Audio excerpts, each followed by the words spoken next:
अस्सलामुअलैकुम नाजरीन, मैं हूँ रामीन सैयद और आप देख रहे हैं प्रोग्राम खबर क्या है। नाजरीन, आज के प्रोग्राम में सबसे पहले बात करेंगे मर्दान मेडिकल कॉम्प्लेक्स में अहम ओहदों पर तैनाती और अस्पताल में बेकायदगियों के हवाले से कुछ खबरें सामने आई हैं, जिसके बाद महकमा एंटी करप्शन के डायरेक्टर ने मामले का ऑडिट करने का हुक्म दे दिया है। इस पर पूरी इन्वेस्टिगेशन हुई है, जिसकी रोशनी में ऑडिट के इन्वेस्टिगेशन ऑफिसर ने अपनी रिपोर्ट जमा कर दी है।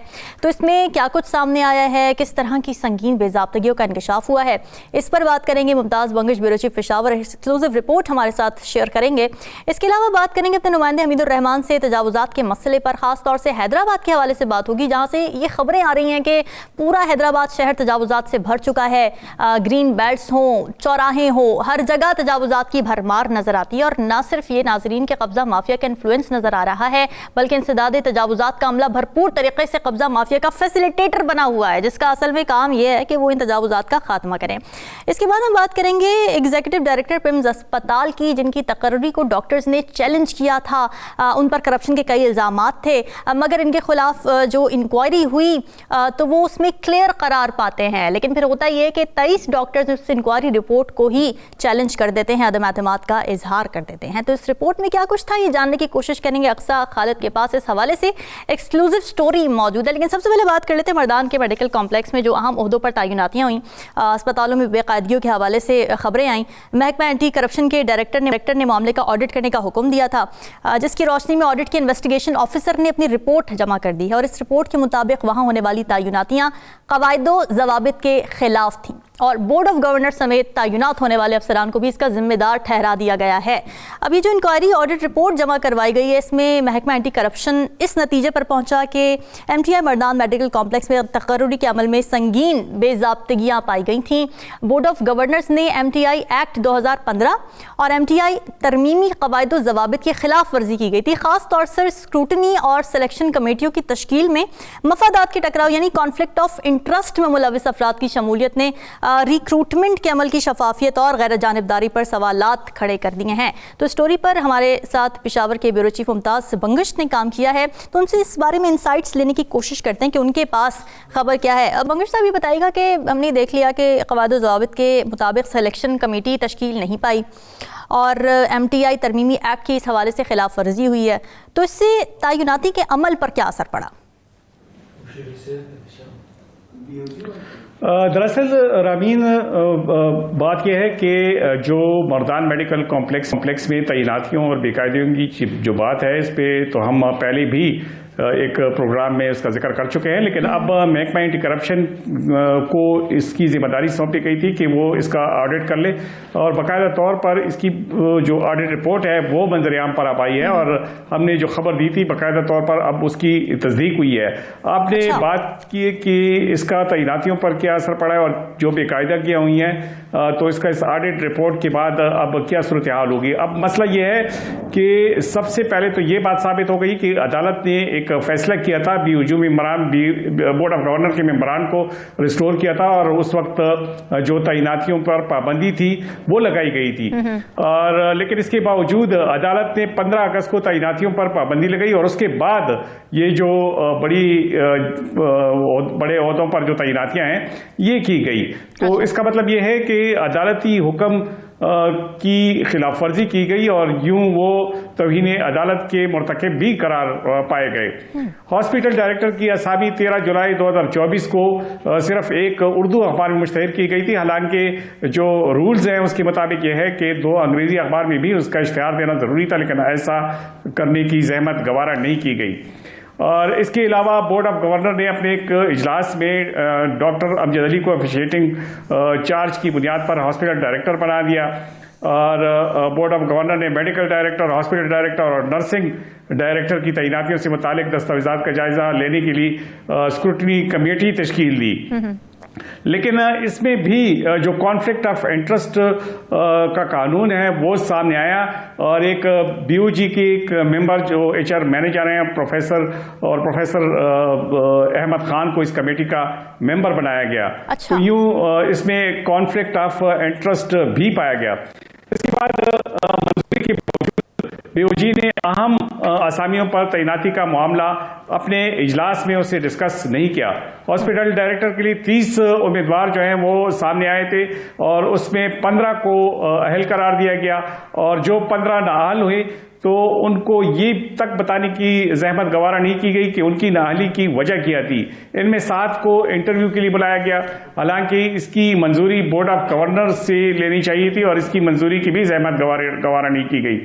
इसका मतलब यह है कि जो एमटीआई रूल्स में बाकायदा तौर पर तैनातियों के बाद जो ग्रीवेंसेस कमेटी की तश्कील होना थी वो कमेटी भी नहीं बन सकी।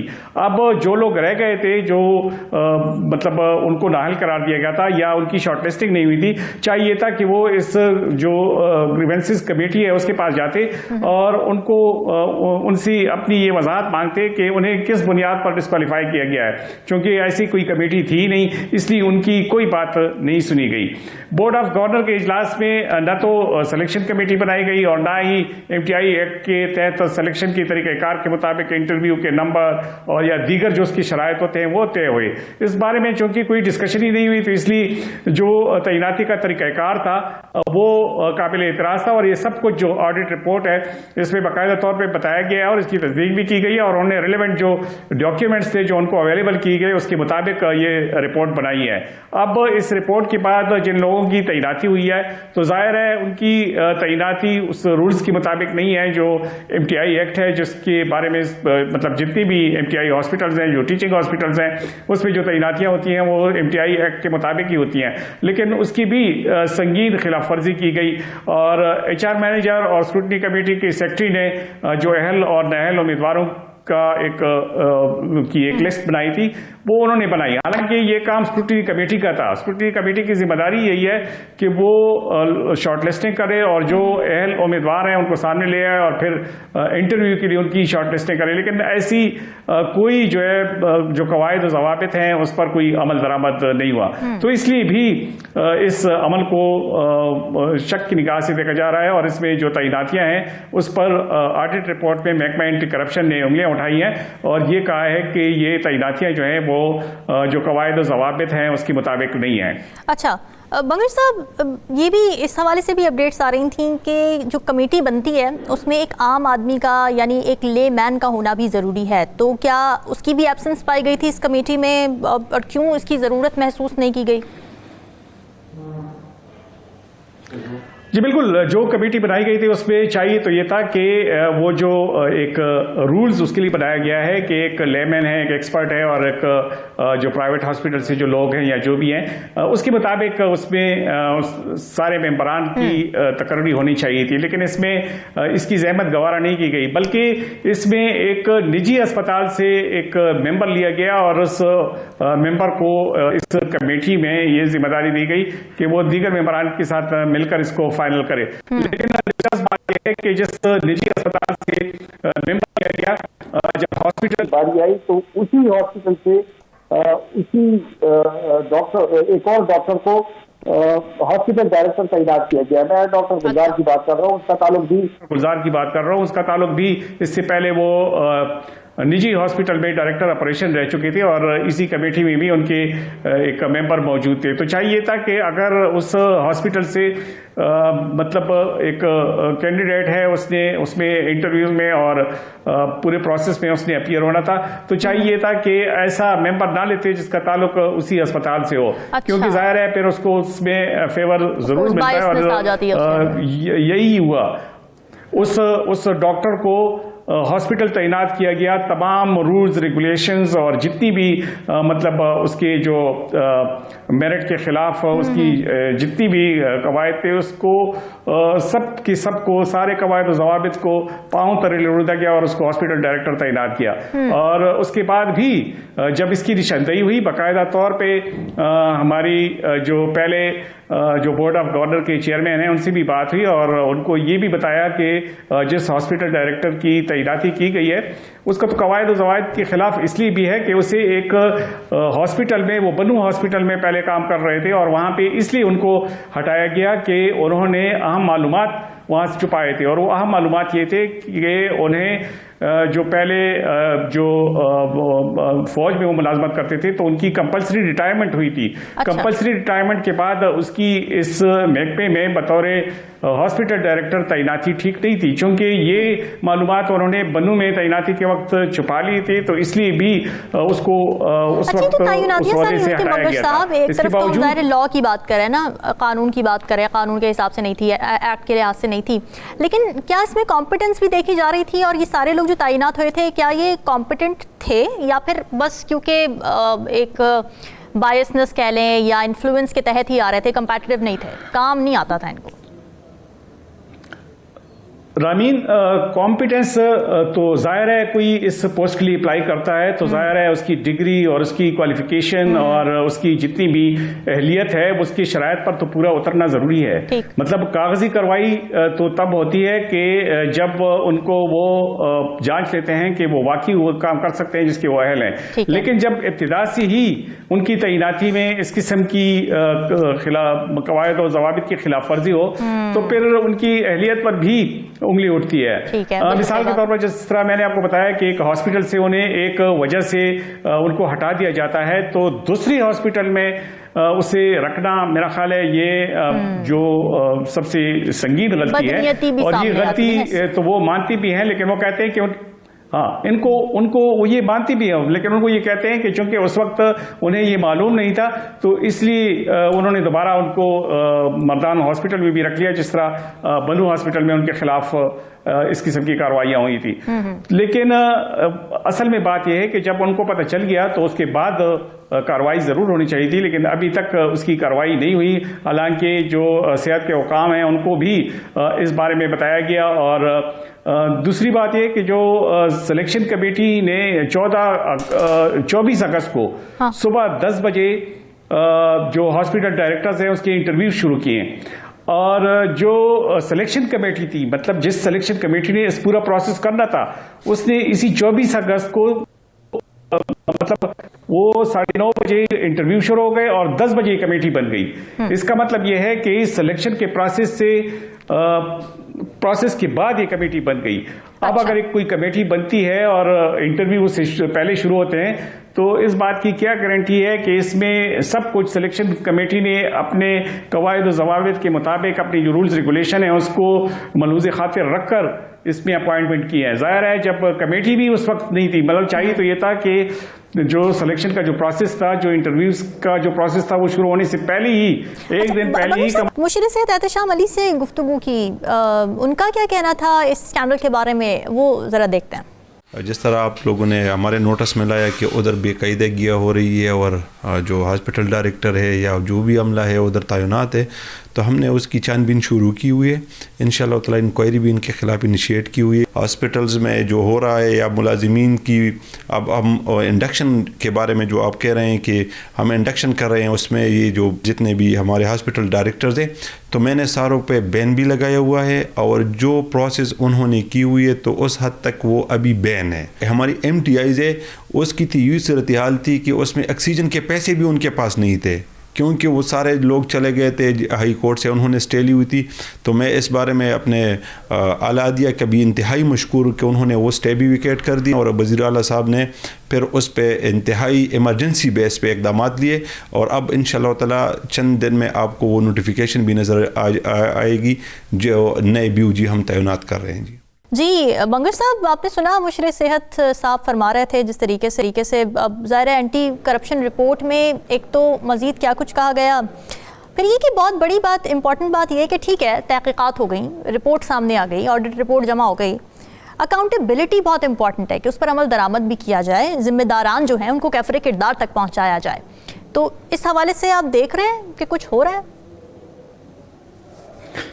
जी रामीन, जब हमने इससे कबल ये रिपोर्ट की थी तो बाकायदा तौर पे महकमा सेहत हरकत में आ गया था, और उस वक्त भी काफ़ी कार्रवाई होती थी। लेकिन बड़े बारसूख लोग होते हैं तो ये इस किस्म की कार्रवाइयाँ जो हैं वो अक्सर फिर या तो सबखाने में चली जाती हैं और या फिर जितनी भी इंक्वायरीज होती हैं उस पर कोई कार्रवाई नहीं होती। लेकिन अब मशीर सेहत से हमारी बात हुई तो उसने ये यकीन दहानी करा दी है कि ये जो बोर्ड ऑफ गवर्नर है इसको मज़ीद जो इसमें तब्दीलियाँ हैं ये की जाएंगी और बाकायदा तौर पे इसकी समरी भी भेज दी गई है और हमारी इत्तला तो ये भी है कि ये समरी मंजूर भी हो गई है। अब देखना यह है कि अगर इस किस्म की जो उन्होंने एक कोशिश की है अगर वो बराबर साबित हो जाती है और इसमें तब्दीलियाँ की जाती हैं तो बाकायदा तौर पर जितनी तैनातियाँ हुई हैं और इस दौर में जितनी बेकायदगियाँ हुई हैं तो उसका अजाला किया जाएगा और बाकायदा तौर पर उसकी इंक्वायरी की जाएगी और इंक्वायरी के बाद अगर ये साबित हो गया एक बार फिर और बंगू साहब यहाँ पे ये भी बड़ी इंपॉर्टेंट बात है कि 92 न्यूज़ ने इस खबर को ब्रेक किया और उसके बाद देखिए ना, सहाफत का यही तो काम है कि वो एक ब्रिज का किरदार अदा करती है। जो करप्ट प्रैक्टिसेस होती हैं जो कि वैसे पसे पर्दा होती हैं, लेकिन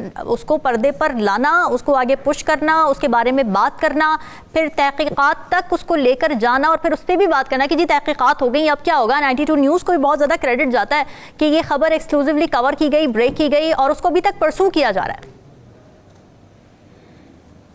जी बिल्कुल रामीन, ये बात तो आपकी बिल्कुल सही है। अक्सर जब खबरें आ जाती है तो जो इस किस्म के बड़े बड़े मामलात होते हैं तो उस पर खामोशी इख्तियार की जाती है, लेकिन इस पर कार्रवाई ज़रूर हुई है और बाकायदा तौर पे अगर अभी भी ताख़ीर से सही लेकिन अभी भी अगर बोर्ड ऑफ गवर्नर में कोई तब्दीली आती है और उसकी नतीजे में फिर बाकायदा तौर पे इंक्वायरी होती है तो ये बड़ी बात है।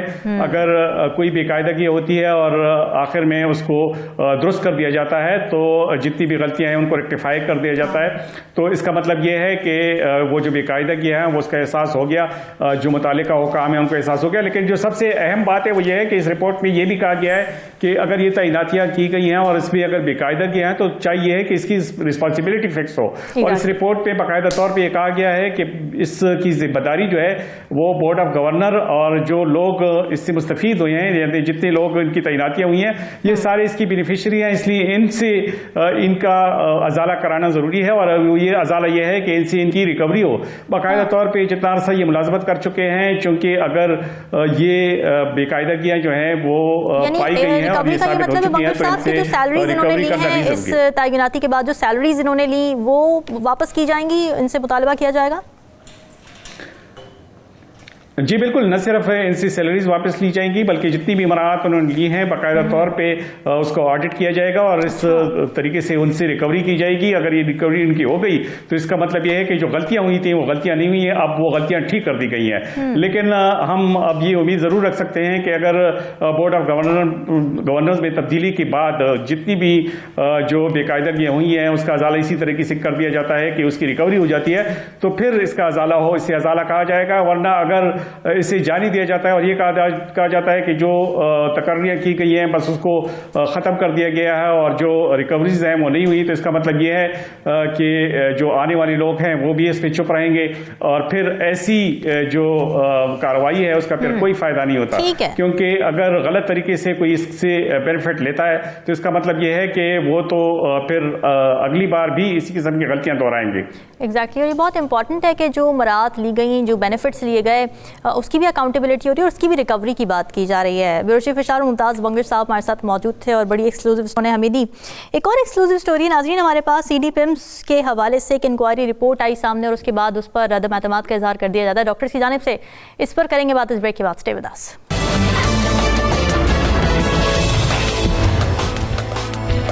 Welcome back. ईडी पिम्स के खिलाफ इंक्वायरी करवाई गई थी जिस पर 23 डॉक्टर्स ने अदम एतमाद का इजहार कर दिया है। चेयरमैन कायमा कमेटी बराए सेहत, सेक्रेटरी सेहत को खत भी लिख दिया गया है।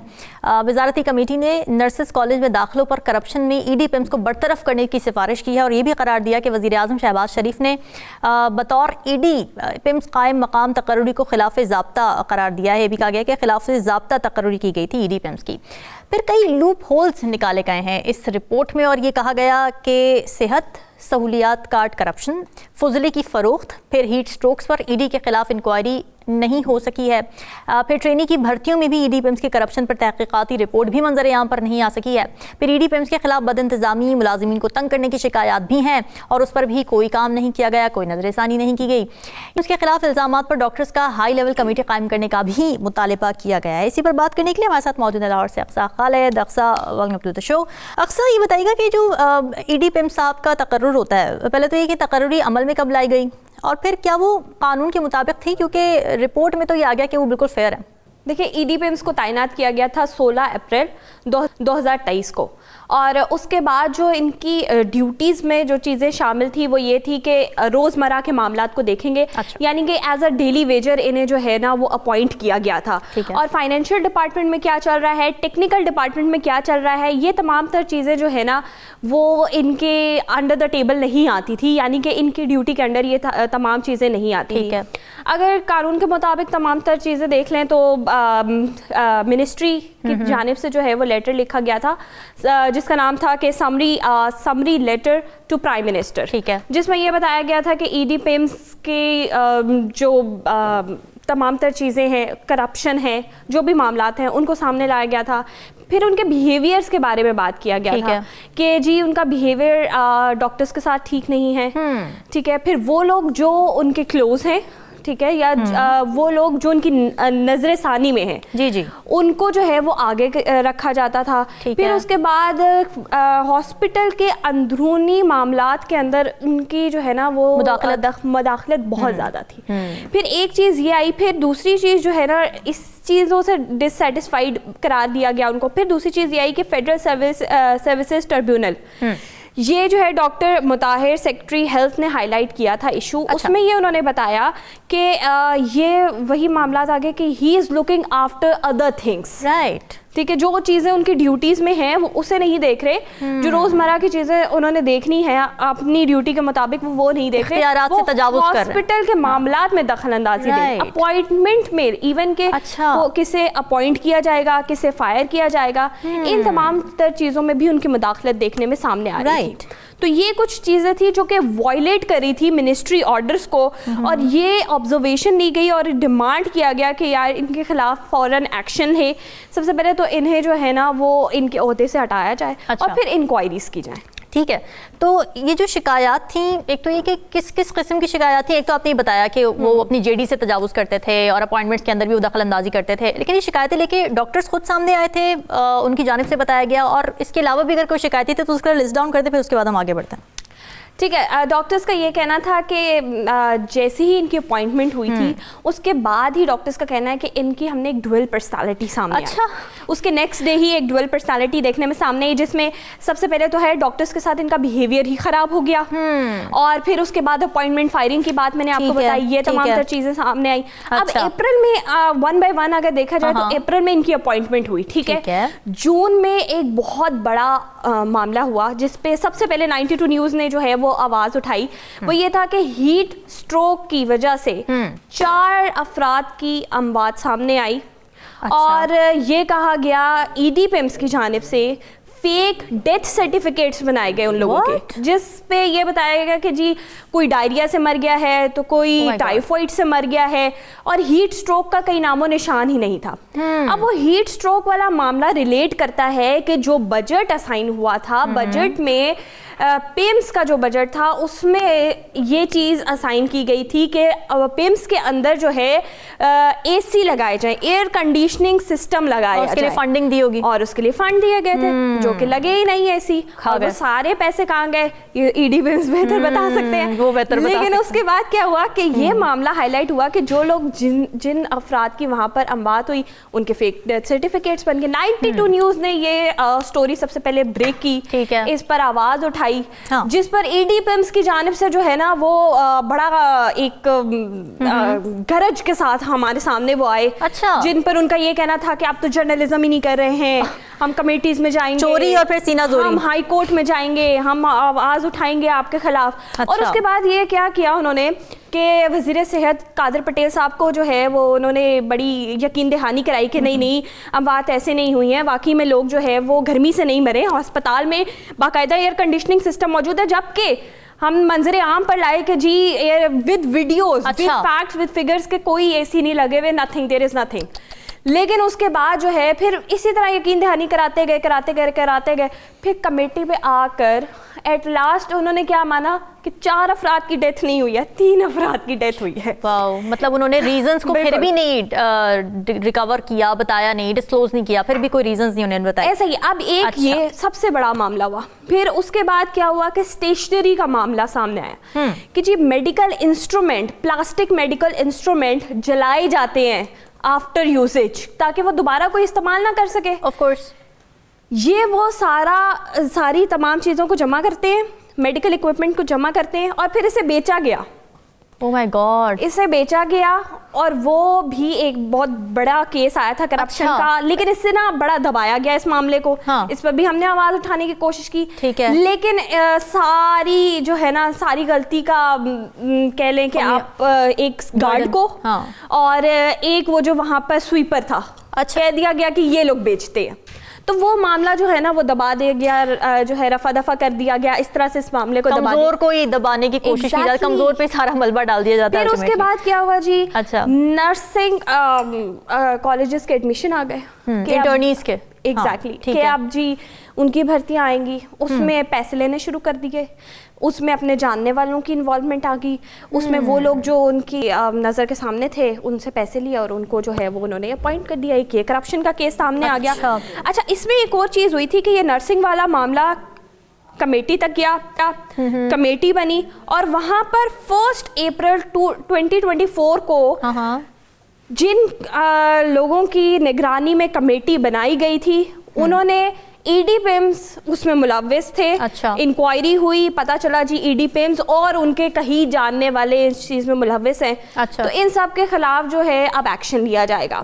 कुछ ही अरसे बाद उसी कमेटी ने उनको जो है वो नॉन गिल्टी करार दे दिया और कहा कि जी जिस तरह से डेजिग्नेशन चल रही है, जिस तरह से पोजीशन चल रही है, इसी तरह चलती रहेंगी, और ये 1 अप्रैल 2024 को हुआ। अच्छा, फिर उसके बाद एक इंक्वायरी रिपोर्ट जो है वो डॉक्टर शाइस्ता, जो कि ईडी नेरम हॉस्पिटल हैं, उन्होंने सबमिट करवाई। उनका ये कहना था कि ये ट्रेनीज जो कि एडमिशन हुए थे, FCPs, MS, MD, ये ट्रेनिंग्स हुई थी, ठीक है, उसमें लोगों से पैसे लिए गए।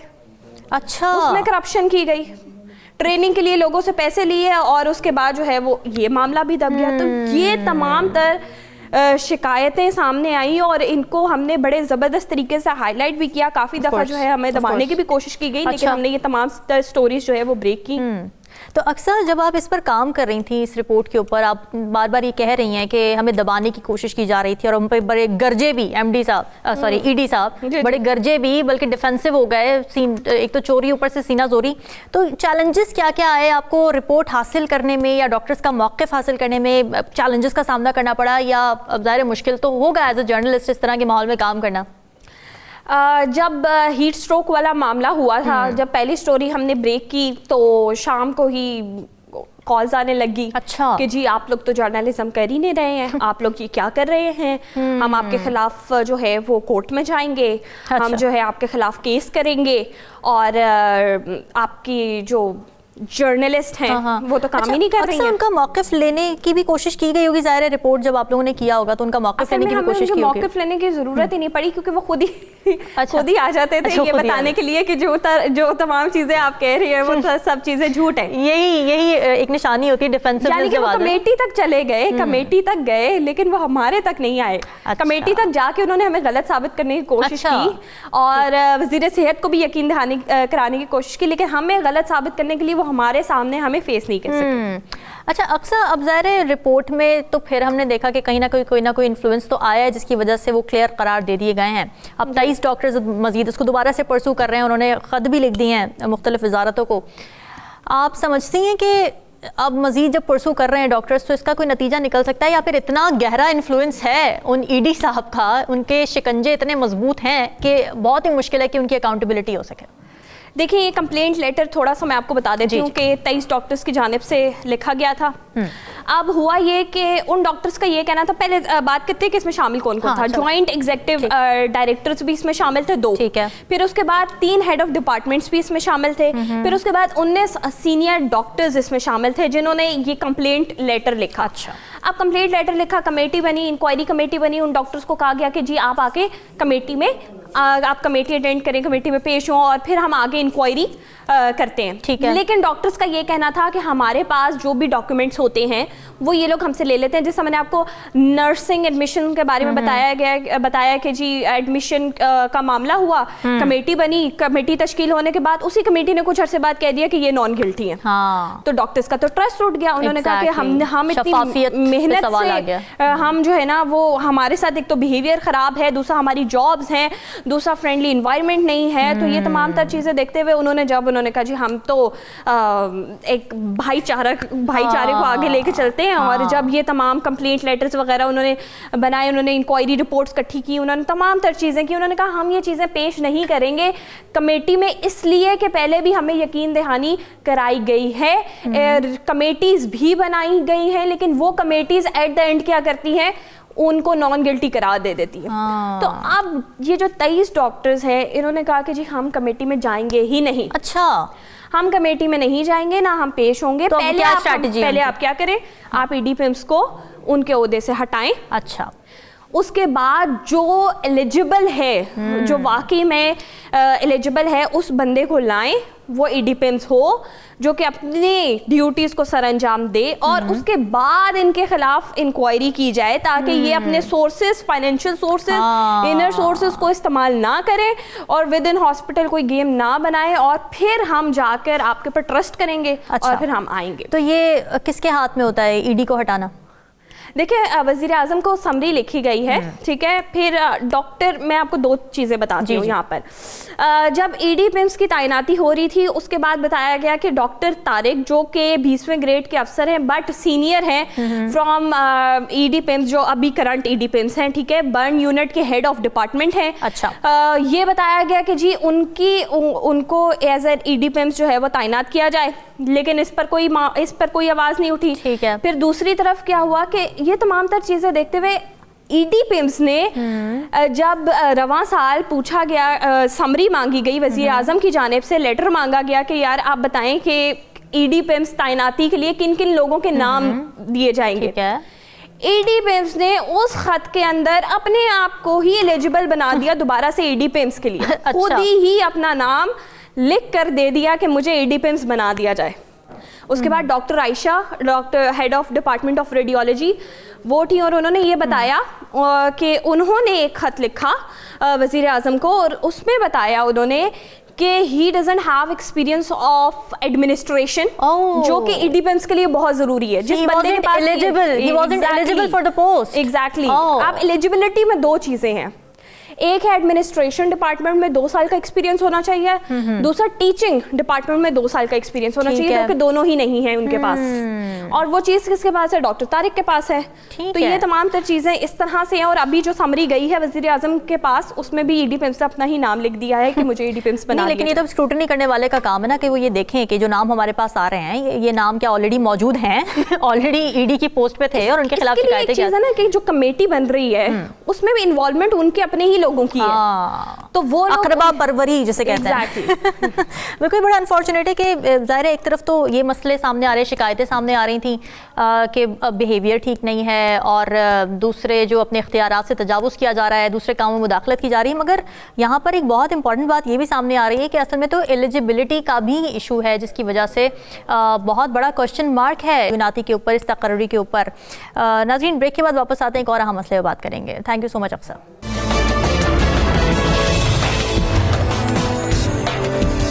नाज़रीन, सिंध का दूसरा बड़ा शहर है हैदराबाद। तजावुज़ात की जद में है आजकल, शहर भर में तजावुज़ात की भरमार नज़र आ रही है। यहाँ तक कि ग्रीन बेल्ट्स और चौराहे भी इन तजावुज़ात से महफूज नहीं हैं। लतीफ़ाबाद के इलाके की अगर बात की जाए ख़ास तौर से, तो बेशतर ग्रीन बेल्ट्स पर कब्ज़ा माफिया का राज नज़र आता है। रात के औकात में अगर देखा जाए तो इन ग्रीन बेल्ट्स पर होटलिंग की जा रही है। लेकिन सबसे ज़्यादा तशवीशनाक बात है नाज़रीन ये कि ग्रीन बेल्ट्स पर काबिज़ होटल मालिकान से इंसदाद तजावुज़ात का अमला मुबैना तौर पर भारी रिश्वत ले रहा है। इन तजावुज़ात से अब हो क्या रहा है? हो ये रहा है कि ग्रीन बेल्ट्स टूट फूट का शिकार हैं। फुटपाथों पर शहरियों के चलने की जगह नहीं है, सड़कों पर शहरियों के चलने की जगह नहीं, क्योंकि ट्रैफिक जाम के मसाइल बढ़ते जा रहे हैं। यहाँ ये इंपॉर्टेंट बात है कि सुप्रीम कोर्ट और हाई कोर्ट के अहकामात इस हवाले से मौजूद हैं, मगर उसके बावजूद ज़िले इंतज़ामिया और बल्दिया तजावुज़ात के खात्मे में गैर संजीदा नज़र आ रही है। ज़िले इंतज़ामिया, हैदराबाद म्यूनसिपल कॉरपोरेशन और टाउन इंतज़ामिया ने तजावुज़ात पर बिल्कुल आँखें बंद की हुई हैं। इसी पर बात कर लेते हैं। हमारे साथ हमीदुर रहमान साहब मौजूद हैं। इस हवाले से बड़े इंपॉर्टेंट इंसाइट्स हैं, इंपॉर्टेंट इन्फॉर्मेशन है। हमीदुर रहमान साहब, एक तो तजावुज़ात का होना इट्सेल्फ, इस पर पूरी डिबेट हो सकती है कि तजावुज़ात होती क्यों हैं, उसकी रीज़न्स क्या होती हैं, फिर जब पथारे हटाए जाते हैं फिर उनकी मुश्किलात, वो सारी चीज़ें अलग है। लेकिन जो तशवीशनाक बात है वो ये है कि भत्ते लिए जा रहे हैं, तजावुजात का खात्मा जिन लोगों की करने की जिम्मेदारी है वो रिश्वत ले रहे हैं।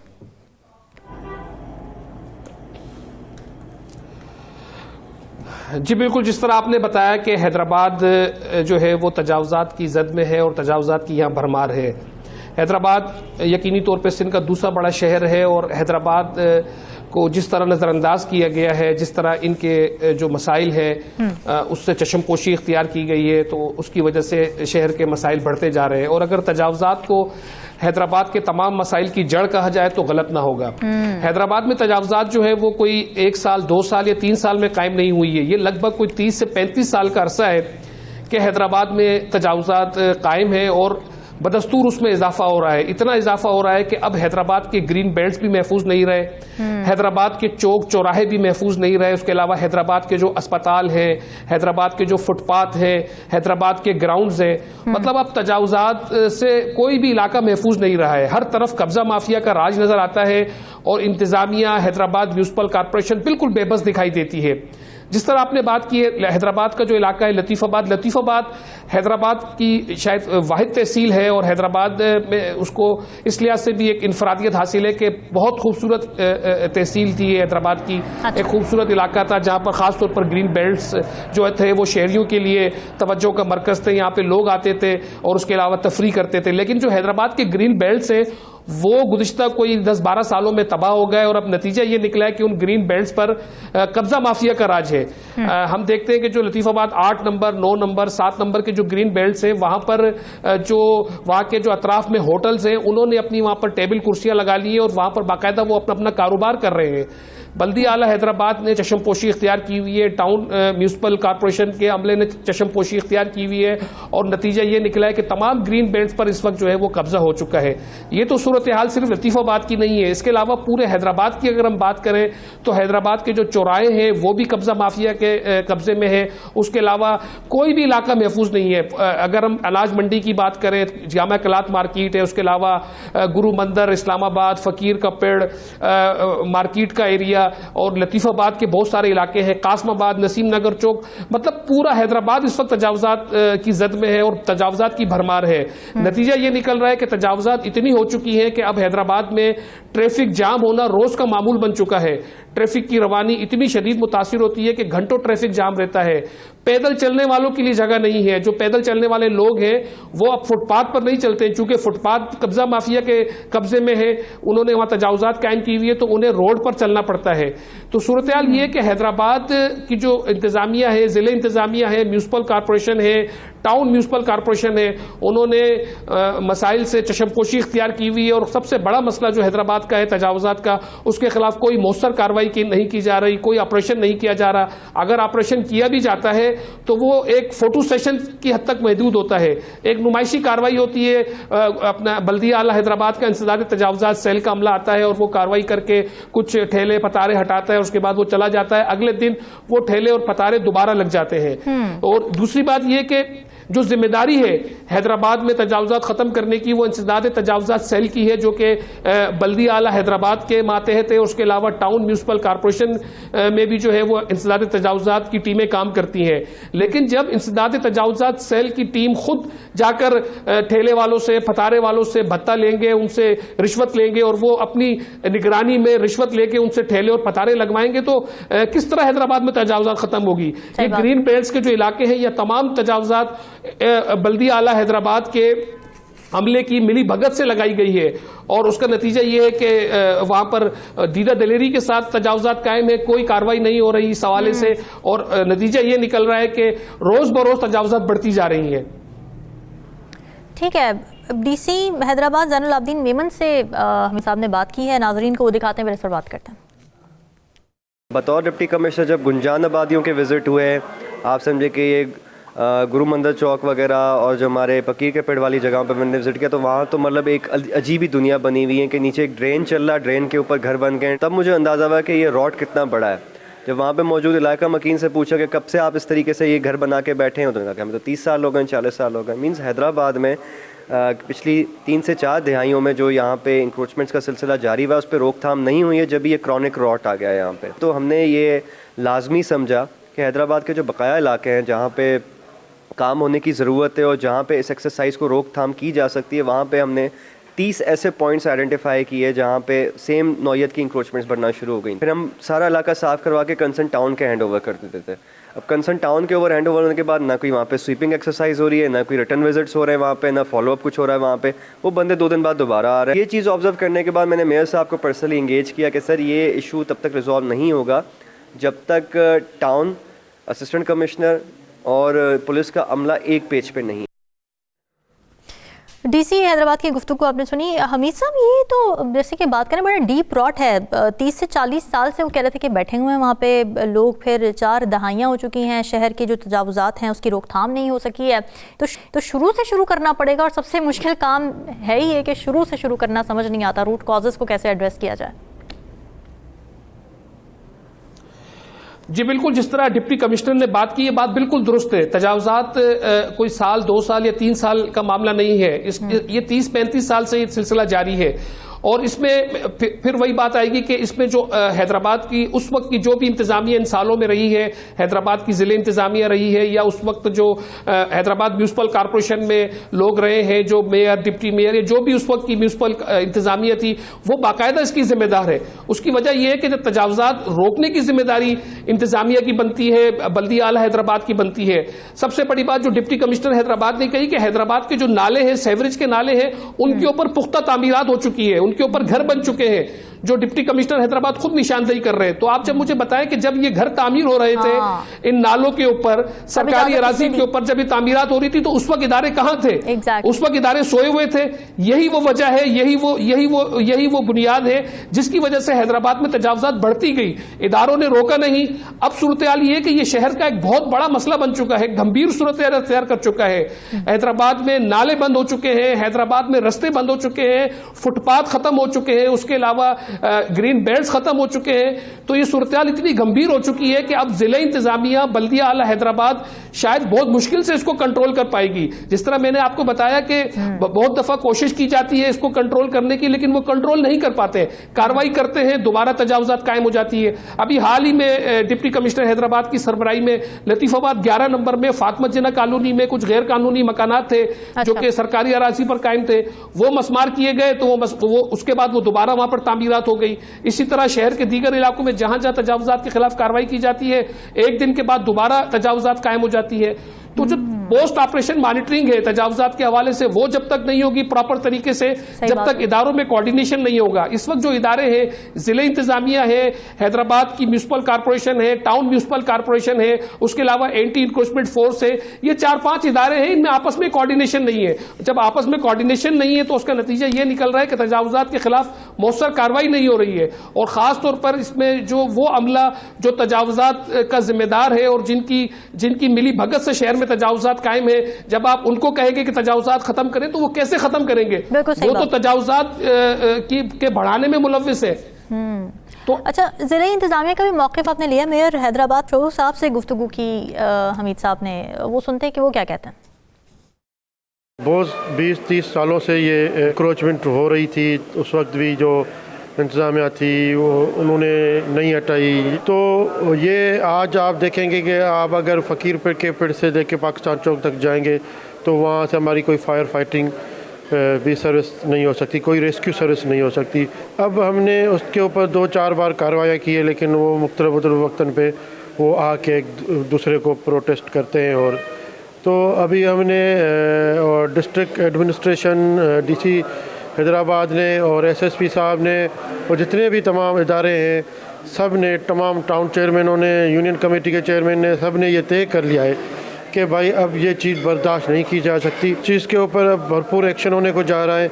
मैं तमाम उन इंक्रोचर जो इलीगल बैठे हैं, तमाम उन हज़रात को बताना चाहता हूँ कि आप बराए मेहरबानी करके अपनी लाइन अप कर लें और ये जो भी इंक्रोचमेंट की हुई है एरिया, आप मेहरबानी करके ख़त्म करें। ये बहुत सारी मुश्किलातों का सामना हैदराबाद की आवाम कर रही है और ये मैं समझता हूँ 20-30 सालों से ये मुसलसल चल रहा है।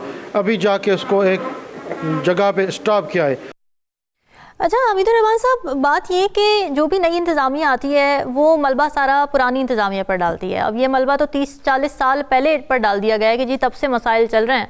तो ये बात बार बार करना कि ठीक है रूट कॉज की निशानदेही बहुत ज़रूरी है कि कब से ये मामला चल रहा है, बहुत पुराना ये मसला है, लेकिन सिर्फ ये कह देना तो काफ़ी नहीं होता, इस पर एक्शन लेना बहुत ज़रूरी है, प्लानिंग करनी बहुत ज़्यादा ज़रूरी है। जी बिल्कुल, आपने बिल्कुल दुरुस्त कहा। यही सूरत हाल है जो मौजूदा हैदराबाद म्यूनसिपल कॉर्पोरेशन है। देखिए हैदराबाद जो म्यूनसिपल कॉर्पोरेशन है, एक तो हैदराबाद में या बल्कि पूरे सिंध की बात करें, सिंध में बार बार बल्दियाती निज़ाम में तब्दीलियाँ लाई गई हैं। तो इस वक्त जो हैदराबाद में बल्दियाती निज़ाम है उसके मुताबिक हैदराबाद म्यूनसिपल कॉर्पोरेशन है और उसके अलावा हैदराबाद में 9 टाउन म्यूनसिपल कॉर्पोरेशन है। मतलब हैदराबाद को 9 टाउन में तकसीम किया गया है। अच्छा। हैदराबाद अर्बन और हैदराबाद रूरल को मिलाकर 9 टाउन बना दिए गए और अब हैदराबाद पूरा अर्बन डिक्लेयर हो चुका है। तो यहां सूरत हाल ये कि इदारों में जिस तरह मैंने आपको कहा कि कोऑर्डिनेशन ना होने की वजह से भी सूरत हाल खराब हो रही है। मेयर हैदराबाद और हैदराबाद की जो टाउन की जो चेयरमैन और वाइस चेयरमैन है उन्हें आए हुए तकरीबन 1.5 साल का अरसा हो चुका है। 4 साल का मैंडेट है और तकरीबन 1.5 साल हो चुका है, लेकिन इस वक्त सूरत हाल ये है कि आपस में कोऑर्डिनेशन नहीं है। मेरी इस हवाले से मुख्तलिफ टाउन के चेयरमैन से बात हुई तो उनका कहना यह है कि बल्दी आला हैदराबाद जो है वो हमें मेन रोड्स पर तजावुजात के खिलाफ कार्रवाई करने नहीं देती। टाउन वालों को यह कहा जाता है कि वो सिर्फ गलियों में तजावुजात खत्म करेंगे, मेन रोड पर तजावुजात का खात्मा बल्दी आला हैदराबाद खुद करेगी। लेकिन जब दूसरी तरफ हम देखते हैं कि बल्दी आला हैदराबाद की जो टीमें हैं, इंसदाद तजावुजात की जो टीमें हैं, वो मेन रोड्स के हवाले से कार्रवाई नहीं कर रही। तो यहां पर एक तनाजा चल रहा है इस वक्त टाउन म्यूनसिपल कॉर्पोरेशन में और हैदराबाद म्यूनसिपल कॉर्पोरेशन में। इस तनाजे की वजह से, इस लड़ाई की वजह से भी काम मुतासिर हो रहा है और हैदराबाद में तजावुजात के खिलाफ कोई मौसर कार्रवाई नहीं की जा रही। तो बिल्कुल ये बात दुरुस्त है कि अगर मेयर हैदराबाद या जिले इंतजामिया सिर्फ यही बात कहते रहेंगे कि 20-30 सालों में तजावुजात कायम हुई है, वो जिम्मेदार नहीं है, ठीक है वो जिम्मेदार नहीं है, लेकिन वो कार्रवाई करने के हवाले से तो जिम्मेदार है कि 1.5 साल के अंदर उन्होंने जो कार्रवाई की है हैदराबाद में, जो हैदराबाद म्यूनसिपल कॉर्पोरेशन ने कार्रवाई की है, वो कार्रवाई कितनी मौसर साबित हुई है? तो इसका जवाब यह है कि बिल्कुल गैर मौसर साबित हुई है। कार्रवाई की जाती है 1 दिन 2 दिन, ठेले उठाए जाते हैं, फतारे खत्म किए जाते हैं, या जो पुख्ता तजावुजात है वो मुस्मार की जाती है। 2 या 3 दिन के बाद वो तजावुजात दोबारा कायम हो जाती है।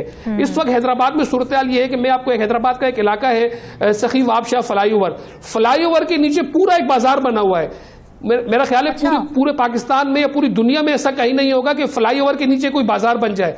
लेकिन वही बात है कि चशमपोशी इख्तियार की हुई है, पूरी मार्केट एक बनी हुई है, उसको खत्म करने के लिए कोई तैयार नहीं है। हैदराबाद के इसके अलावा बहुत सारे इलाके हैं। अस्पताल की निशानदेही खुद मेयर हैदराबाद ने की है कि जो हैदराबाद का सिविल अस्पताल है उसके अतराफ में तजावुजात कायम है, शहर के जो दीगर अस्पताल है वहां तजावुजात कायम है, एम्बुलेंस नहीं पहुंच सकती। उसके अलावा फायर ब्रिगेड की जो गाड़ियां हैं उनके रास्तों में तजावुजात कायम है, कोई इमरजेंसी हो जाती है तो फायर ब्रिगेड की गाड़ियां नहीं पहुंच पाती।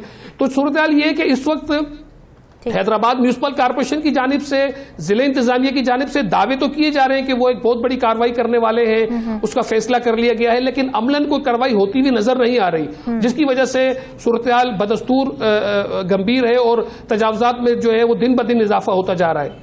बिल्कुल ठीक बात है। बड़ी आम स्टेटमेंट थी मेयर की भी कि तमाम स्टेक होल्डरों के वो काबिज़ीन की पुश्त पनाही छोड़ दें। ये बहुत इंपॉर्टेंट है नाजरीन कि जो पॉलिटिकल इन्फ्लुएंस है या फिर कब्जा माफिया है उसको फैसिलिटेट ना किया जाए, बल्कि जितनी ज़्यादा बेहतरी की कोशिश की जा सके, पॉलिसी बनाने की कोशिश की जा सके, प्लानिंग करने की कोशिश की जा सके, एक ज़िली इंतज़ामिया का काम ही है, प्रोविंशियल गवर्नमेंट का काम ही है। हमें दीजिए इजाज़त, अल्लाह हाफ़िज़।